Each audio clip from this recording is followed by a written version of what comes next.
बिस्मिल्लाहिर्रहमानिर्रहीम। अस्सलाम वालेकुम दोस्तों, एक नई वीडियो के साथ हाजिर हैं। चले अपनी वीडियो स्टार्ट करते हैं। रशिया के फार ईस्ट के अंदर एक जगह है जहां पर रशिया ने अपने पुराने टैंक्स का जो है वो एक बहुत बड़ा स्टोरेज रखा हुआ है। अब पिछले दिनों एक वीडियो सामने आई है कि इस central tank reserve and storage base के अंदर से रशिया ने अपने पुराने T-54 T-55 टैंक्स जो है वो निकालना शुरू कर दिए हैं। उनको एक ट्रेन के ऊपर रख के तो वो यूक्रेन की तरफ भेज रहे हैं। अभी ये बात कंफर्म नहीं है कि ये पुराने टैंक्स जो है ये यूक्रेन ही जा रहे हैं, लेकिन इन पुराने टैंक्स को ट्रेन के ऊपर रख के तो वेस्ट की तरफ भेजा जा रहा है, क्योंकि रशिया एक बहुत बड़ा मुल्क है और फार ईस्ट के अंदर उनका ये central tank reserve and storage base मौजूद है। यहाँ से उन्होंने टैंक्स निकाले और उनको अपने वेस्ट की तरफ वो भेज रहे हैं। अब मोस्टली एनालिस्ट का मानना ये है कि रशिया अपने इन पुराने टैंक्स को यूक्रेन के फ्रंट के ऊपर भेज रहा है। एनालिस्ट का कहना यह है कि इसके बाद रशिया अपने T-62 टैंक्स जो है वो निकालेगा, फिर उसके बाद T-72 टैंक्स, फिर T-80 टैंक्स जो उसने रिजर्व्स के अंदर रखे हुए हैं, और जो उसके पुराने T-90 टैंक्स हैं उनको भी रशिया जो है वो निकाल सकता है। अगर मैं आपको ये बात बताऊं कि ये जो T-54 टैंक्स हैं ये कितने पुराने हैं, तो आपको इस तरह से समझ लेना चाहिए कि T-62 टैंक पहली दफा 1961 के अंदर सर्विस में एंटर किया गया था, और ये जो T-54 T-55 टैंक्स हैं इनको 1948 के अंदर यूएसएसआर में डिप्लॉय किया गया था। इसका मतलब है कि ये कोरिया की जंग से भी पुराने टैंक्स हैं। कोरिया की जंग तकरीबन 1950 के अंदर लगी थी और ये टैंक्स उससे भी पुराने हैं, लेकिन 1948 की टेक्नोलॉजी होने के बावजूद आज भी रशियन ने इन टैंक्स को जो है वो रखा हुआ है। दुनिया की बहुत सी कंट्रीज इन टैंक्स को इस्तेमाल करती हैं। शायद दुनिया के अंदर जो सबसे ज्यादा बनाया जाने वाला टैंक है वो यही T-54 T-55 टैंक्स हैं। तकरीबन 1 लाख से ज्यादा नंबर्स के अंदर इन टैंक्स को बनाया गया था,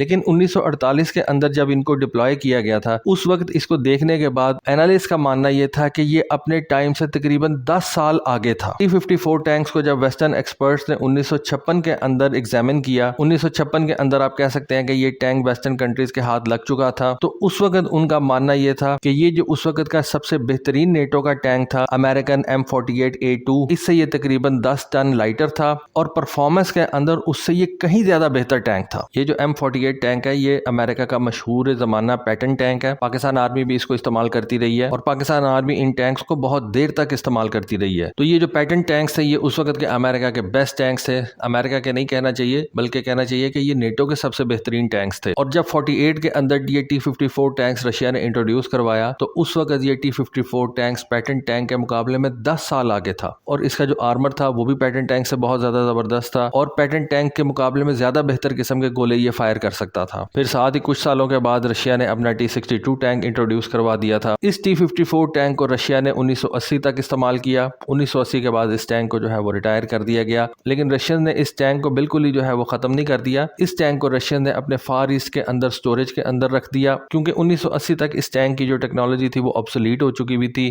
इस T-54 टैंक के अंदर मैं आपको पहले ही बता चुका हूँ कि राइफल्ड गन इस्तेमाल होती रही है। अब राइफल्ड गन और स्मूथ बोर गन का डिफरेंस जो है मैं आपको पहले कुछ वीडियोस के अंदर बता चुका हुआ हूँ। अगर आपको पता करना है कि ये rifled gun versus smooth bore gun क्या होती है, इनके अपने अपने एडवांटेजेस और डिसएडवांटेजेस क्या होते हैं, तो उस वीडियो का लिंक मैं डिस्क्रिप्शन में छोड़ दूंगा। बहरहाल एनीवे 1980 तक ये जो राइफल्ड गन वाले टैंक्स होते थे ये ऑब्सोलीट हो गए हुए थे, इनको रिटायर कर दिया गया था। रशिया का ये जो T-62 टैंक था ये दुनिया का पहला स्मूथ बोर गन वाला टैंक था। देखिए टैंक टेक्नोलॉजी के अंदर रशियंस जो है ना वो अमेरिकन और नेटो ममालिक से कहीं आगे रहे हैं, हमेशा ही आगे रहे हैं। और T-54 टैंक और ये जो T-62 टैंक्स थे ये जो टेक्नोलॉजीज अपने साथ लेके आए थे, अमेरिकन को और नेटो कंट्रीज को इन टेक्नोलॉजीज को मैच करने में बहुत ज्यादा वक्त लग गया था। फिर जैसा कि मैंने आपको बताया कि ये टैंक बहुत ज्यादा नंबर के अंदर तैयार किया गया था। T-54 टैंक का एक एडवांस डेरिवेटिव आज भी पाकिस्तान आर्मी जो है वो इस्तेमाल कर रही है। पाकिस्तान आर्मी ने ये चाइना की मदद से इस टैंक को जो है वो इम्प्रूव किया, अपग्रेड किया। इराक ने भी चाइना ही की मदद से इस टैंक को जो है वो अपग्रेड और इम्प्रूव किया है। पाकिस्तान के अंदर इसको अल-जर्रार के नाम से जो है वो जाना जाता है। इराक ने अपनी आर्मी के अंदर अल-कफील 1 के नाम से इस टैंक को इम्प्रूव किया था। दोनों प्रोग्राम अलग-अलग, जरूरी नहीं है कि दोनों प्रोग्राम जो है वो एक ही सिम्त के अंदर जा रहे थे। पाकिस्तान ने जो अल-जर्रार टैंक बनाया था उसके अंदर जो सबसे बड़ी चेंज थी वो ये थी कि इसके अंदर हमने 125 मिलीमीटर की गन जो है वो इंस्टॉल कर ली थी। इसका क्या फायदा था? 125 मिलीमीटर की गन इंस्टॉल करने का सबसे बड़ा फायदा ये था कि जो पाकिस्तान के पास दूसरे टैंक्स थे, मसलन T-80 UD टैंक है पाकिस्तान के पास, और जो दूसरे तीसरे आने वाले दिनों के अंदर हमने एडवांस टैंक्स जो है वो लिए हैं या खुद से तैयार किए हैं, उनके अंदर 125 मिलीमीटर की गन लगी हुई है। जो मॉडर्न टैंक्स हैं उनके अंदर 125 मिलीमीटर की गन होती है। तो इससे क्या होता है कि आपका जो असला है, आपका जो एमुनिशन है वो सेम हो जाता है। अगर पाकिस्तान अल-जर्रार टैंक के अंदर T-54 टैंक की तरह 100 मिलीमीटर वाली गन ही रहने देता तो फिर हमें अल-जर्रार टैंक्स के लिए अलग से एमुनिशन तैयार करना पड़ता, जो कि अपने अंदर एक हाईली कॉस्टली काम हो जाता। जब आपका एमुनिशन सेम हो जाता जाता है। तमाम टैंक्स के लिए एक इस किस्म का एमुनिशन जो है वो आप तैयार करके निकाल लें तो आपकी कॉस्ट काफी ज्यादा कम हो जाती है। और वैसे भी 125 मिलीमीटर की जो गन है वो एक 100 मिलीमीटर वाली गन से बहुत ज्यादा बेहतर है। तो एनीवे, आज भी ये टैंक पाकिस्तान की आर्मी इस्तेमाल कर रही है, इराक की आर्मी इस्तेमाल कर रही है। मुख्तलिफ ममालिक ने इस टैंक के अपने अपने प्रोग्राम जो है वो स्टार्ट किए इसको अपग्रेड करने के,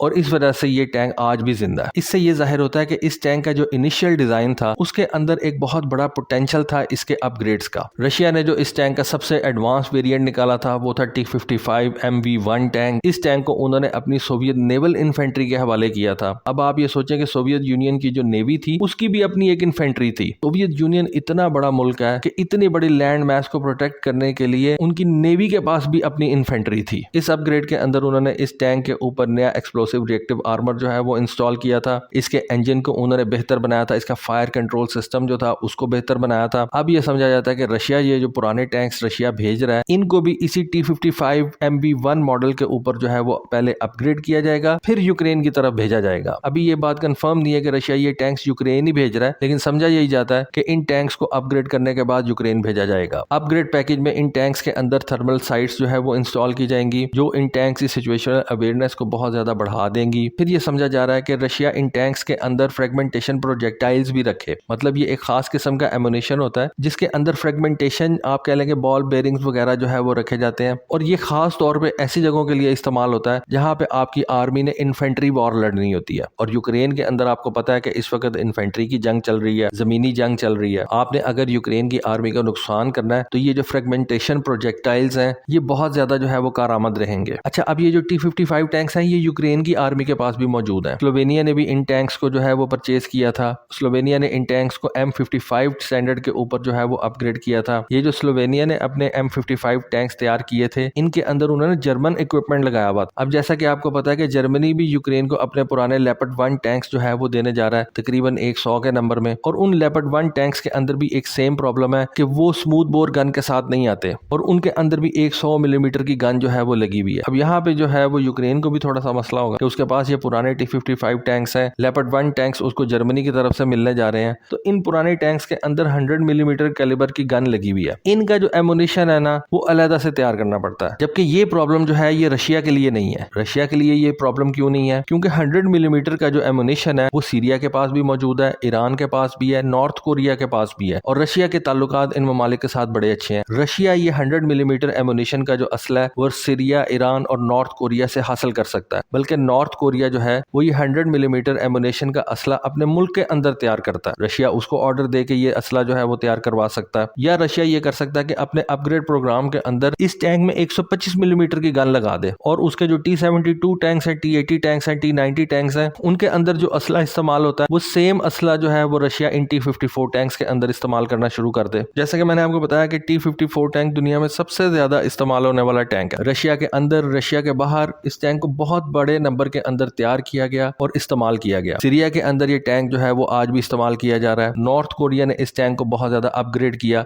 इसके अंदर लेजर रेंज फाइंडर्स जो है वो नॉर्थ कोरिया ने लगाए। कुछ साल ही पहले पाकिस्तान ने सर्बिया से ये टैंक्स जो है वो परचेज किए थे। सर्बिया से टैंक्स परचेज करने का मकसद ये था कि इन टैंक्स को पाकिस्तान आर्मी ने अपने वेस्टर्न बॉर्डर के ऊपर इस्तेमाल करना था। हो सकता है आने वाले दिनों के अंदर पाकिस्तान आर्मी जो ये उसने टैंक सर्बिया से हासिल किए हैं उनको अपग्रेड कर ले अल-जर्रार कॉन्फ़िगरेशन के ऊपर। तो इन तमाम चीजों को और इन अपग्रेड्स को देखते हुए आप ये कह सकते हैं कि रशियन आर्मी भी इन टैंक्स को जो है वो यूक्रेन के खिलाफ इस्तेमाल कर सकती है, लेकिन उसके लिए इन टैंक्स को पहले अपग्रेड करना होगा। उसके अलावा रशिया जो है वो ईरान से वैसे T-72 टैंक्स परचेज कर सकता है। नॉर्थ कोरिया से वो T-62 टैंक्स का एक बेहतर डेरिवेटिव, एनहांस डेरिवेटिव जो है वो परचेज कर सकता है। दूसरी एक एक्सप्लेनेशन ये हो सकती है कि इन टैंक्स को रशियन जो है वो ट्रेनिंग पर्पजेस के लिए इस्तेमाल कर रहे हो। रशिया जो नई यूनिट्स अपनी आर्मी के अंदर भर्ती कर रहा है उनकी ट्रेनिंग के लिए इन टैंक्स को इस्तेमाल किया जाए, या जैसा कि मैंने अभी आपको एक पिछली वीडियो के अंदर बताया कि शाम के अंदर रशियन फोर्सेस की तादाद जो है वो मजीद बढ़ने जा रही है, तो हो सकता है इन टैंक्स को सीरिया भेज दिया जाए। ये भी एक पॉसिबिलिटी है, क्योंकि इन टैंक्स की जो ऑपरेशनल कॉस्ट है वो भी बहुत कम है। जैसा कि मैंने आपको बताया कि दुनिया के बहुत से ममालिक इस टैंक को इस्तेमाल करते हैं, तो इस टैंक का जो लॉजिस्टिक फुटप्रिंट है वो पूरी दुनिया के अंदर फैला हुआ है, जिस वजह से इस टैंक की जो मेंटेनेंस है वो बहुत ज्यादा आसान हो जाती है। दूसरा, रशिया ने एक ऐलान किया हुआ है कि वो इस साल 1500 के करीब ये T-90M टैंक्स जो है वो तैयार करेगा। ये इस वक्त रशिया के मोस्ट मॉडर्न ऑपरेशनल टैंक्स हैं। T-14 आर्माटा टैंक्स जो हैं वो अभी प्रोडक्शन के ऊपर नहीं चढ़े,